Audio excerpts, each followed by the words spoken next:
अफगानिस्तान को लेकर कई मुद्दों पर भारत और अमेरिका की सोच समान।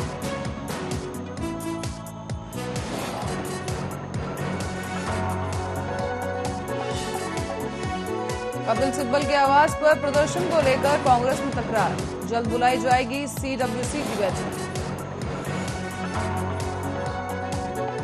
यूपी चुनाव से पहले बयानबाजी हुई तेज, सांसद साक्षी महाराज ने दिया बयान, कहा ओवैसी तेरा बाप भी नहीं रोक पाया राम मंदिर। पीएम मोदी से मिले सीएम शिवराज, बता दें कि 1 घंटे चली मुलाकात मोदी के साथ शिवराज की 4 महीने के अंदर ये उनकी दूसरी मुलाकात।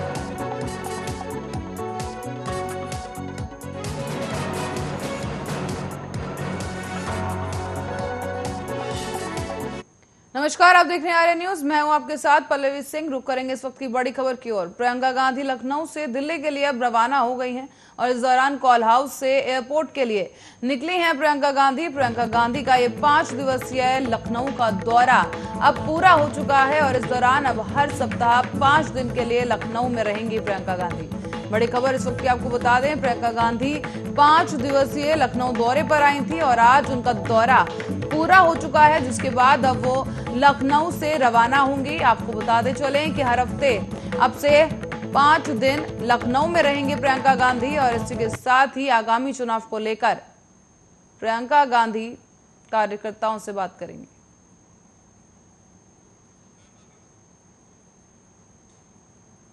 रुक करेंगे अगली खबर की ओर, जब पंजाब कांग्रेस में जारी है उठापटक, जिसको सुलझाने का दावा किया जा रहा है और इसी को लेकर आज कांग्रेस की एक प्रेस कॉन्फ्रेंस आयोजित की गई है। सूत्रों के मुताबिक चन्नी सरकार नवजोत सिंह सिद्धू के आगे झुक गई है और अब पार्टी सिद्धू के इस्तीफों को नामंजूर कर रही है। चंडीगढ़ में कल मुख्यमंत्री चरणजीत सिंह चन्नी और नवजोत सिंह सिद्धू के बीच करीब 2 घंटे तक एक बैठक हुई।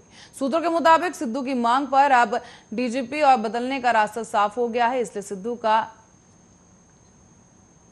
बता दें कि सीएम चन्नी, सिद्धू और हरीश चौधरी कमेटी में शामिल हो गए हैं और इसी के साथ ही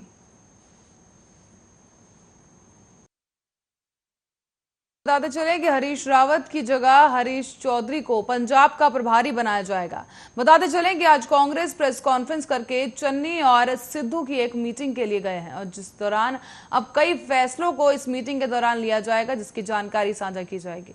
पंजाब में पिछले कुछ दिनों से चल रही सियासी उठापटक के बीच अब कई महीनों से ये सियासी घमासान जारी है पंजाब में और फिलहाल सिद्धू आलाकमान का भरोसा जीतते हुए दिखाई दे रहे हैं, लेकिन कैप्टन का अगला रुख कांग्रेस नेतृत्व के लिए मुश्किलें खड़ी कर सकता है। कैप्टन के आलाकमान के खिलाफ अब मोर्चा खोलने के बाद कांग्रेस छोड़ने का ऐलान कर दिया, साथ ही सिद्धू को अगले चुनाव में हराने का दावा भी किया है।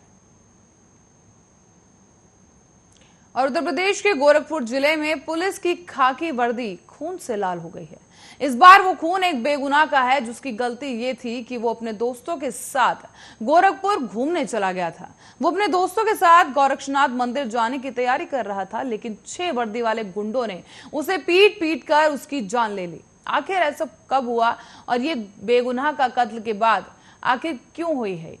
बताते चलें कि ये सब हम आपको बताने जा रहे हैं कि मनीष गुप्ता मूल रूप से कानपुर का रहने वाला था और मनीष गुप्ता ने कॉलेज खत्म करने के बाद एमबीए किया था और पहले वो एक प्राइवेट बैंक में मैनेजर के तौर पर काम करता था और 5 साल पहले ही उसकी शादी मीनाक्षी के साथ हुई थी।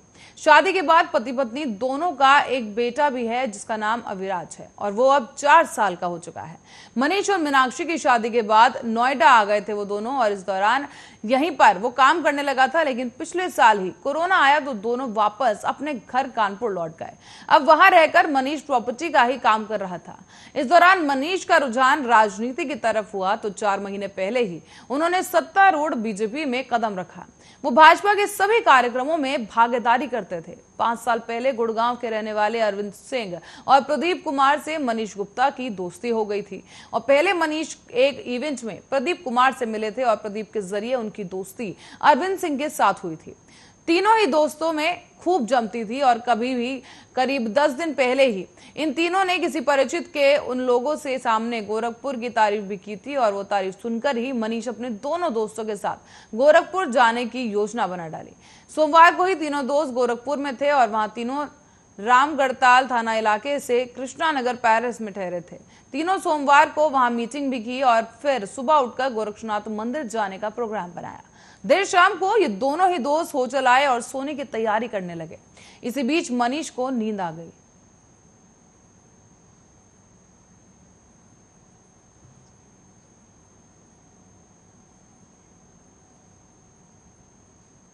और देश में 7 से 11 साल के बच्चों के लिए अब कोरोना वैक्सीन का इंतजार जल्द ही खत्म होने जा रहा है। बता दें कि पुणे स्थित भारतीय विद्यापीठ मेडिकल कॉलेज और अस्पताल में बच्चों के लिए कोवैक्स वैक्सीन के दूसरे और तीसरे फेज का ट्रायल शुरू हो गया है। कोवैक्स वैक्सीन का ट्रायल 7 से 11 साल के बच्चों पर किया जा रहा है। साथ ही अस्पताल के medical director doctor Sanjay Lalwani ने बताया है कि बुधवार को 7 से 11 साल तक के बच्चों पर कोवैक्स के 2/3 फेज का ट्रायल शुरू कर दिया गया है। साथ ही आपको बता दें, वैक्सीन के ट्रायल में 9 बच्चों का रजिस्ट्रेशन किया गया।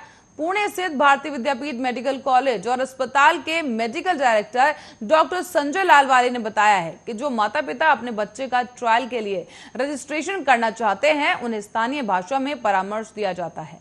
एक बार जब माता पिता अपनी सहमति दे देते हैं तो जाकर एक स्वयंसेवक का आरटीपीसीआर टेस्ट और एक एंटीबॉडी टेस्ट किया जाता है। हालांकि ये उन्हें ट्रायल का हिस्सा बनाने से नहीं रोकता।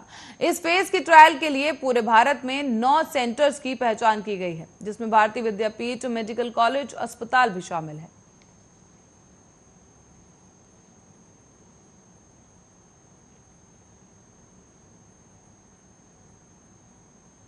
और छत्तीसगढ़ में इस साल मानसून ने जरूरत का पानी दे दिया है और राष्ट्रीय तौर पर 30 सितंबर को मानसून सीजन खत्म माना जाता है। और इस दौरान छत्तीसगढ़ में लगभग 1107.7 मिलीमीटर बारिश हुई। प्रदेश में पूरे सीजन में बारिश का औसत 1142.1 मिलीमीटर है और अब तक हुई बारिश इससे केवल 3% कम रहने की वजह से सामान्य मान ली गई है। हालांकि छत्तीसगढ़ से मानसून अक्टूबर के पहले पखवाड़े में लौटता है, इसीलिए और बारिश के आसार हैं। ये बारिश फसलों, बांधों और ग्राउंड वाटर लेवल के लिए सरप्लस मानी जाएगी। मानसून इस साल ठीक 10 जून को छत्तीसगढ़ पहुंच गया था और जून, जुलाई और सितंबर में अच्छी बारिश देखने को मिली। ऐसे में अगस्त में थोड़ी कम बारिश जरूर हुई थी, लेकिन सितंबर में महीने में औसत से करीब 48% ज्यादा पानी बरसने की वजह से ये कमी पूरी हो गई। मौसम विभाग के अनुसार छत्तीसगढ़ से मानसून पिछले कुछ साल से 15 अक्टूबर के आसपास विदा हो रहा है, इसीलिए अभी भी और बारिश के आसार जताए जा रहे हैं। विशेषज्ञों ने बताया है कि जून से सितंबर तक होने वाली बारिश दक्षिण पश्चिम मानसून से हुई थी।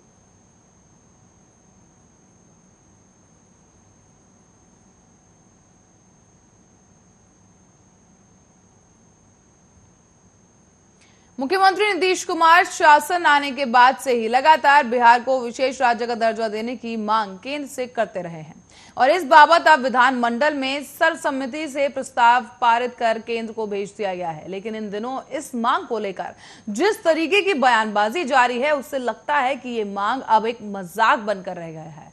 बताते चले कि सीएम नीतीश के मंत्री विजेंद्र यादव पहले कहते हैं कि विशेष राज्य का दर्जे की मांग करते करते थक गए, अब नहीं करेंगे। फिर सीएम नीतीश कहते हैं कि मांग करते रहेंगे।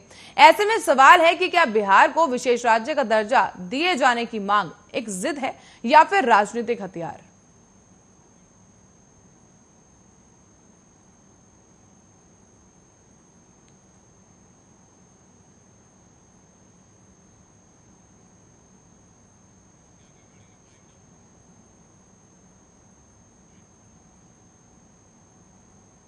और आज 1 अक्टूबर है और आज ही के दिन राष्ट्रपति रामनाथ कोविंद का जन्मदिन भी है। बताते चले कि राष्ट्रपति रामनाथ कोविंद कठिन संघर्ष के बाद देश के सर्वोच्च पद पर पहुंच पाए हैं और ऐसे में राष्ट्रपति रामनाथ कोविंद राष्ट्रीय स्वयंसेवक संघ के स्वयंसेवक रहे हैं। ऐसे में आपको बता दें कि पहली बार ऐसा हुआ जब कोई स्वयंसेवक देश का राष्ट्रपति बना हो। उन्होंने कई तरह की भूमिका निभाई है। इन्होंने एक समाज सेवी, एक वकील और एक राज्यसभा सांसद के तौर पर काम भी किया। लेकिन इनकी पिछली पृष्ठभूमि में देखा जाए तो वो एक बहुत ही साधारण इंसान है और आज राष्ट्रपति के जन्मदिन पर प्रधानमंत्री नरेंद्र मोदी ने राष्ट्रपति रामनाथ कोविंद को जन्मदिन की शुभकामनाएं दी हैं। प्रधानमंत्री ने कहा है कि उनकी समृद्ध अंतर्राष्ट्रीय और नीतिगत मामलों की समझदारी राष्ट्र के लिए बहुत बड़ी अमानत है। वो कमजोरों की सेवा करने के प्रति बेहद दयालु हैं। साथ ही देश के कई दिग्गज नेताओं ने भी ट्वीट के जरिए राष्ट्रपति रामनाथ कोविंद को जन्मदिन की बधाई दी है। उनकी लंबी और स्वस्थ जीवन की कामनाएं भी की गई।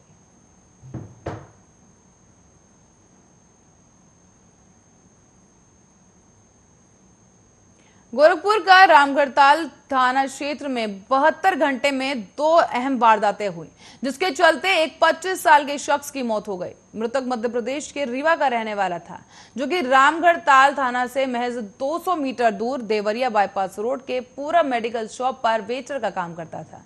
पर आपको बता दें कि महज मुफ्त की शराब नहीं पिलाने पर 15 से 20 की संख्या में आए दबंगों ने उसे पीट पीट कर मार डाला है।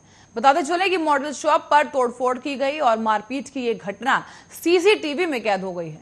बताते चले कि गोरखपुर के रामगढ़ताल थाना क्षेत्र के देवरिया बाईपास रोड पर होटल कृष्ण पैलेस में व्यापारी की मौत का मामला अभी ठंडा भी नहीं पड़ा था कि 30 सितंबर की शाम को 7 बजे ही करीब दूसरी वारदात को अंजाम दिया गया। इस बार रामगढ़ताल थाना से महज 200 किलोमीटर की दूरी पर सहारा स्टेट के रहने वाले मालिक मनीष सिंह के वारदायनी मॉडल शॉप में मनबड़ों ने मुफ्त की शराब नहीं पिलाने पर वेटर मध्य प्रदेश के रीवा के पनगड़ी खुर्द पोस्ट बासा के रहने वाले एक वेटर, जिसकी उम्र 25 साल बताई जा रही है, उसकी जमकर पिटाई कर दी।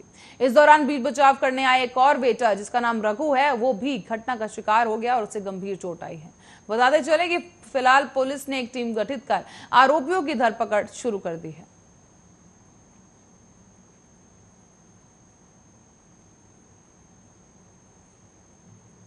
देश के कुछ भागों में बारिश का सिलसिला लगातार जारी है। उत्तर भारत समेत दक्षिण पश्चिम क्षेत्रों में बारिश हो रही है।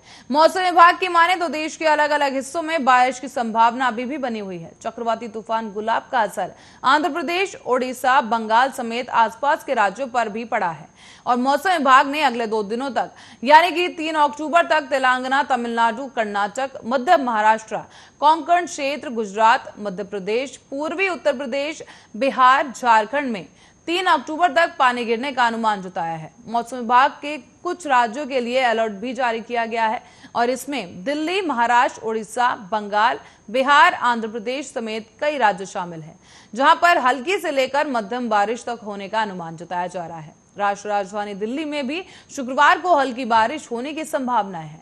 मौसम विभाग के अनुसार दिल्ली एनसीआर में आसमान में बादल छाए रहने का अनुमान भी जताया गया। मौसम विभाग के मुताबिक करीब 1 अक्टूबर से 3 अक्टूबर के बीच में मध्यम बारिश हो सकती है। इसके बाद बारिश का दौर थम जाएगा। भारतीय मौसम विभाग के मुताबिक दिल्ली के अलावा नोएडा, ग्रेटर नोएडा, गाजियाबाद, गुरुग्राम और फरीदाबाद समेत आसपास के कई इलाकों में अगले कुछ दिनों तक हल्की बारिश की संभावना के साथ आसमान में बादल छाए रहने की पूर्वानुमान जताया गया है। दिल्ली एनसीआर में अधिकतम तापमान करीब 34 डिग्री रहने की संभावना है, तो वहीं न्यूनतम तापमान 28 डिग्री सेल्सियस के आसपास रहेगा।